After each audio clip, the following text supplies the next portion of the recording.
शेषराज हरवंश। माननीय अध्यक्ष महोदय, मेरे प्रश्न के जवाब में माननीय मंत्री जी ने बताया है कि मेकाहारा हॉस्पिटल में 161 स्थापित मशीनों में से 50 मशीन की कुछ तकनीकी खराबी है, कुछ आयु पूर्ण होने के कारण बंद पड़े हैं तथा कुछ मरम्मत योग्य नहीं है।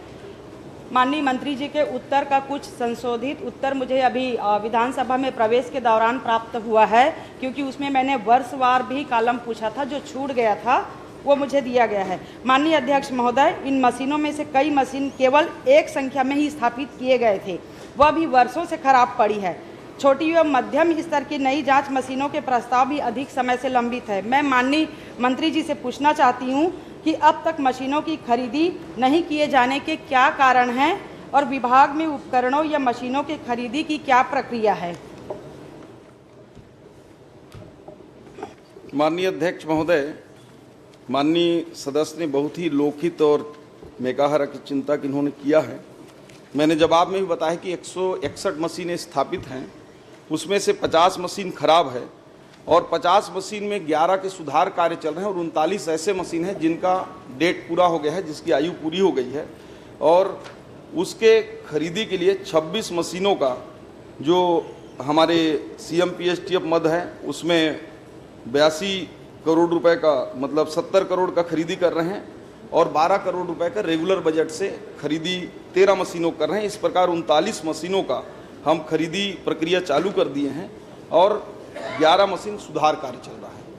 माननीय अध्यक्ष महोदय, पहले ही उत्तर में पहले ही कॉलम में रेडिएशन अंकोलॉजी विभाग का माननीय मंत्री जी ने उल्लेख किया है, लेकिन अंकोलॉजी एक कैंसर का मशीन होता है, पेट। मैं जानना चाहती हूँ, हमारे छत्तीसगढ़ के सबसे बड़े अस्पताल मेकाहारा में क्या हमारे पास पेट मशीन जो कैंसर रोगियों के कैंसर की जांच करता है वो नहीं है, या फिर उसे मशीन में उपकरण में गिनती नहीं किए जाते हैं? मैं माननीय मंत्री जी से पूछना चाहती हूँ। वैसे माननीय अध्यक्ष महोदय, माननीय सदस्य को मैं बता दूं टेक्निकल चीज़, आपने जांच मशीनों की बात की है, तो अंकोलॉजी विभाग में जो पेट स्कैन है वो जांच मशीन की श्रेणी में नहीं आता है, वो इलाज की श्रेणी में आता है। फिर भी मैं उसका जवाब दे रहा हूं आपको। ये वही मशीन है जो 20 करोड़ के आसपास की खरीदी की गई थी और पिछली सरकार ने 5 साल पे उसको कुछ नहीं कर पाया माननीय अध्यक्ष महोदय। और चूंकि उसमें रेडिएशन होता है, रेडिएशन वाला वो लगता है अंदर में, और वो बाहर से विदेश से आता है, और चूंकि उसकी प्रक्रिया ही बिना स्वीकृति के वो खरीद ली गई थी, और लेकिन हम पूरी तरह से हमारे विभागीय अधिकारियों से बातचीत करके हम उसको जांच को अलग दायरा में रखकर उस पर जो गड़बड़ी किया है, जो नियम विरुद्ध खरीदी किए हैं, उस पर जाँच भी होती रहेगी, लेकिन उस मशीन को हम चालू करेंगे। और उसके लिए वो जो कंपनी है उसको हम 3 मीटिंग हमारी हो चुकी है माननीय अध्यक्ष महोदय, और उम्मीद है कि जो 8 साल से चालू नहीं हो पाया हो मशीन, 2018-19 की 17-18 खरीदा हुआ मशीन, उसको हम चालू करेंगे और बिल्कुल चालू करने जा रहे हैं। माननीय अध्यक्ष महोदय, अभी माननीय मंत्री जी ने कहा है कि पिछले अभी कांग्रेस सरकार का जिक्र किया है। माननीय अध्यक्ष महोदय, ये मशीन पिछले 9 साल पहले आपके कार्यकाल में खरीदी गई थी। उस समय तत्कालीन स्वास्थ्य मंत्री माननीय वरिष्ठ सदस्य अजय चंद्राकर जी अभी इस सभा में मौजूद हैं।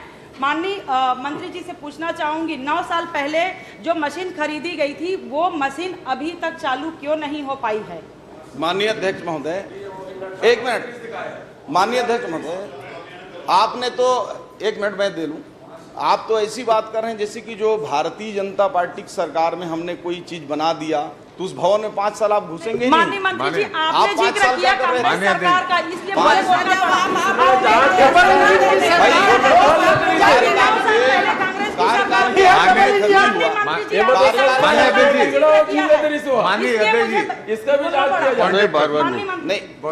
आपको प्रश्न हो जाए बाकी। माननीय अध्यक्ष महोदय, जवाब पहले सुन लीजिए पूरा। कार्यकाल के अंतिम समय में माननीय पूर्व स्वास्थ्य मंत्री जी और पिछली सरकार में आपके नेतृत्व में थी, एक अच्छा सोच के साथ तो मशीन को लिया गया था, लेकिन दुर्भावनावश पिछली सरकार ने 5 साल चालू नहीं किया। उसके पूरे रेडिएशन मशीन खराब हो गए, कंपनी विदेशों के हैं, हम उनको बुलाए, उसकी बैठक कर रहे हैं और अब चालू कर रहे हैं।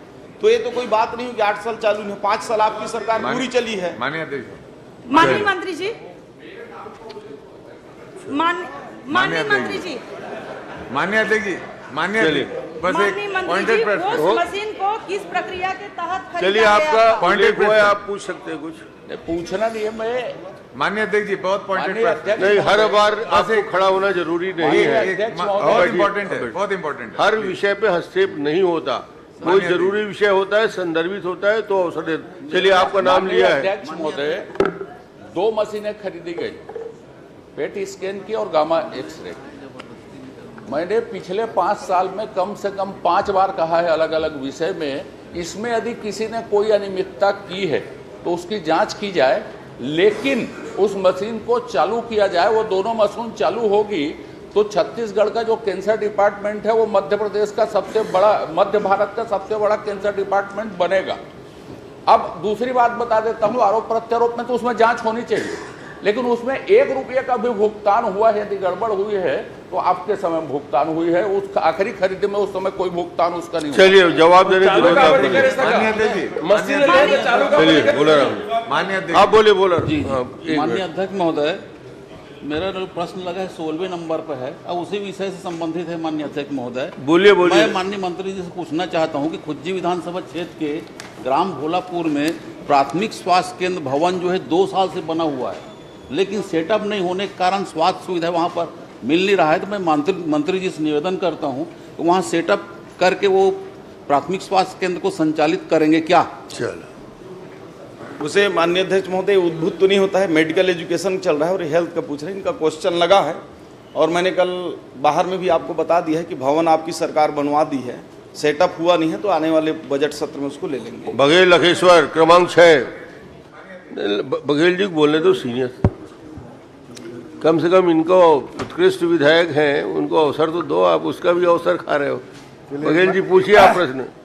मैं मंत्री जी को बहुत बहुत धन्यवाद, आपने विस्तृत जानकारी दिया है। और लेकिन जितने दर संख्या है उसमें से 38,627 का ही स्वास्थ्य परीक्षण हुआ है और इलाज 6,918। बाकी परीक्षण क्यों नहीं हुआ और गंभीर बीमारी से जो परीक्षण में पाई गई उसको कहाँ कहाँ रिफर किए, ये बताने का कष्ट करिए। माननीय अध्यक्ष महोदय, माननीय सदस्य बहुत ही सीनियर हैं और बहुत ही चिंताशील हैं और अच्छा क्वेश्चन उन्होंने लगाया है। आश्रम स्कूल छात्रावासों के जांच के आज लिए। इनका अलंकरण भी किया जाना है, तो इसके लिए इसलिए प्रश्न का जवाब अच्छा से दीजिए आप, ताकि वो प्रसन्न हो जाए। बिल्कुल माननीय अध्यक्ष महोदय, आपका आदेश है, उनको प्रसन्न करेंगे हम। तो माननीय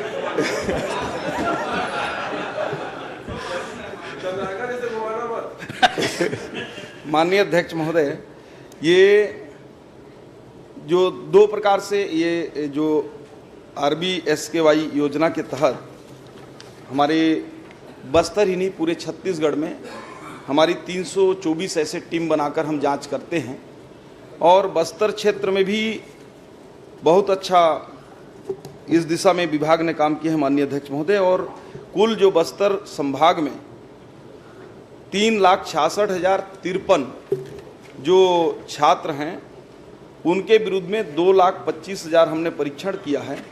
उसमें 43,553 बीमार पाए गए, उसमें से 41,374 लोगों का इलाज हुआ है।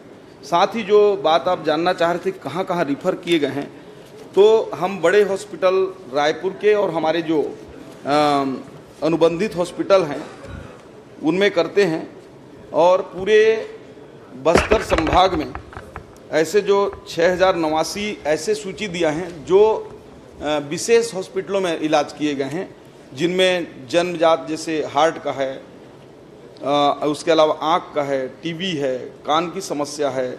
तो ऐसे जो केसेस हैं 254 क्रिटिकल केसों का भी इलाज किया गया है माननीय अध्यक्ष महोदय। और 254 में मैं एक आध स्टोरी को कोड करना चाहूँगा अगर आपकी अनुमति हो तो।